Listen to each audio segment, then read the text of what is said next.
Hey guys, comme toujours, c'est Fabrizio Romano pour vous tenir informé de toute l'actualité du mercato. Aujourd'hui, de nombreuses informations sont à évoquer, des entraîneurs, des joueurs et plusieurs dossiers importants. C'est parti. Et comme toujours, vous retrouverez ici toutes les dernières nouvelles du marché des transferts. Même pendant les compétitions internationales, vous pouvez compter sur cette chaîne pour suivre toute l'actualité du mercato. Commençons par les entraîneurs, car même en juillet, le marché des coachs continue de bouger. Première information, confirmation de l'exclusivité annoncée il y a quelques jours. Vitor Pereira quitte Nottingham Forest, une décision qui constitue une véritable surprise en Premier League. Son successeur sera Oliver Glasner. Le contrat a été signé aujourd'hui. Un engagement de 3 ans avec le salaire le plus élevé jamais accordé à un entraîneur dans l'histoire de Nottingham Forest. Tout est désormais bouclé pour son arrivée à la tête du club. Here we go, c'est confirmé. Autre mouvement sur le banc. Ange Postecoglou est de retour. Après un passage très court à Nottingham Forest la saison dernière, il reprend immédiatement du service et devient le nouvel entraîneur d'Al Nasser, où il dirigera notamment Cristiano Ronaldo. Les champions d'Arabie Saoudite ont choisi Postecoglou pour remplacer Jorge Jesus. Un contrat de 2 ans a été conclu. Here we go, là aussi tout est finalisé. Concernant la sélection allemande, cette évolution ne sera pas une surprise pour ceux qui suivent la chaîne. J'avais déjà évoqué cette possibilité avant même la confirmation du départ de Julian Nagelsmann. Désormais, Nagelsmann n'est plus sélectionneur de l'Allemagne et Jürgen Klopp est attendu pour devenir le prochain entraîneur de la Mannschaft. Le Here we go approche. Les discussions ont commencé et les détails du contrat sont en cours de finalisation entre les différentes parties. Une clause spécifique figurant dans le contrat de Klopp avec le groupe Red Bull permettrait de lui donner le feu vert pour prendre en charge la sélection allemande. Cette clause est justement prévue pour une éventuelle nomination à la tête de l'équipe nationale. Klopp est désormais tout proche de devenir le nouveau sélectionneur de l'Allemagne en vue de la Ligue des Nations, de l'Euro et de la prochaine Coupe du Monde. Il est donc sur le point de retrouver un banc. Passons maintenant aux joueurs.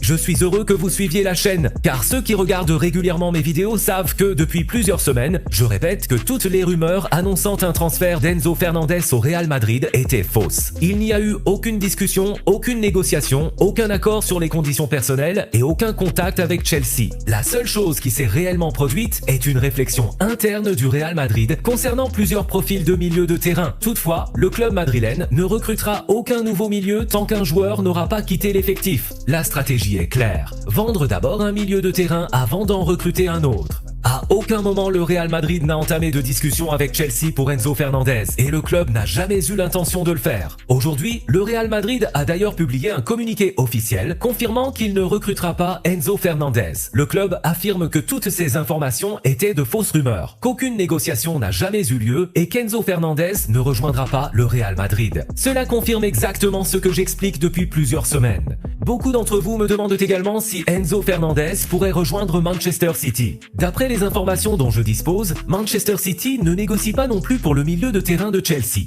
Je sais que certains confrères ont évoqué cette possibilité il y a plusieurs mois puis à nouveau récemment, mais à l'heure actuelle, aucun contact n'est en cours entre Manchester City et Enzo Fernandez. En restant sur Chelsea, je voulais également évoquer le dossier Granit Xhaka. Le message envoyé par Sunderland est extrêmement clair. Granit Xhaka n'est pas à vendre et le club est convaincu qu'il restera cet été. Depuis plusieurs jours, Sunderland est persuadé que, malgré l'intérêt de Chelsea et les différentes offres évoquées, Xhaka poursuivra l'aventure au club et disputera les compétitions européennes. La position du club est très ferme. En revanche, au moment où j'enregistre cette vidéo, Chelsea n'a pas abandonné ce dossier. Les Blues continuent de penser qu'un transfert reste possible cet été. Il faudra donc voir comment évoluera la situation dans les prochains jours. À ce stade, Sunderland considère le dossier comme clos et refuse de laisser partir son joueur, tandis que Chelsea garde toujours l'espoir de parvenir à un accord. Pendant ce temps, Chelsea continue d'investir sur de jeunes talents. Information exclusive, Alfie Osborne rejoint le club londonien. Ce défenseur international écossais des moins de 19 ans a signé son contrat aujourd'hui et a déjà passé sa visite médicale. Chelsea poursuit ainsi sa politique de recrutement de jeunes joueurs prometteurs.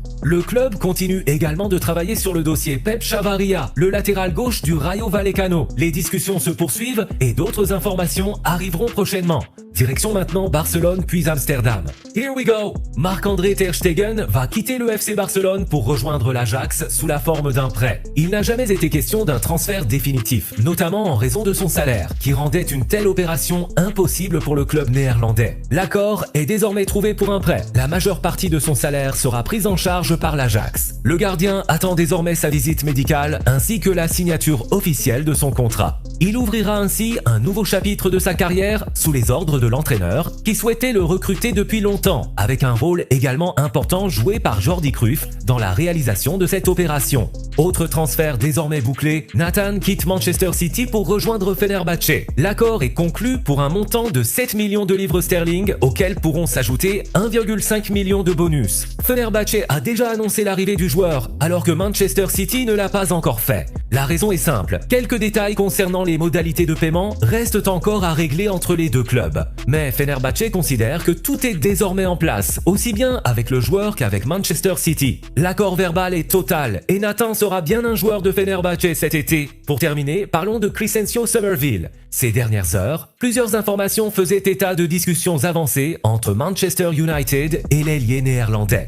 D'après mes informations, la priorité actuelle de Manchester United reste le recrutement de milieux de terrain. Le club apprécie effectivement Summerville et son profil figure parmi les options étudiées. Je vous l'avais déjà indiqué il y a 2 semaines. En revanche, aucune négociation n'a commencé ni entre les clubs ni avec les représentants du joueur. Si la situation évolue, je vous informerai immédiatement. À l'heure actuelle, Manchester United n'est donc pas en discussions actives pour recruter Crysencio Summerville. Il faut également surveiller la situation de Marcus Rashford. Aujourd'hui, Rashford est toujours un joueur de Manchester United. S'il reste au club, les chances de voir Summerville rejoindre les Red Devils pourraient naturellement devenir plus faibles. Voilà pour le point complet sur toutes les informations du jour. Comme toujours, n'oubliez pas de laisser un like sur cette vidéo, d'activer la cloche des notifications et de vous abonner à la chaîne pour ne manquer aucune actualité du mercato. Dites-moi également en commentaire ce que vous pensez de tous ces dossiers. Crysencio Summerville, Enzo Fernandez, les changements d'entraîneur avec Jürgen Klopp, Oliver Glasner et Ange Postecoglou, mais aussi les autres transferts évoqués aujourd'hui. Il y avait énormément d'informations dans cette édition, alors j'attends votre avis sur chacun de ces sujets. Merci comme toujours d'être présent sur la chaîne. On se retrouve très bientôt avec les dernières informations du mercato. Ciao!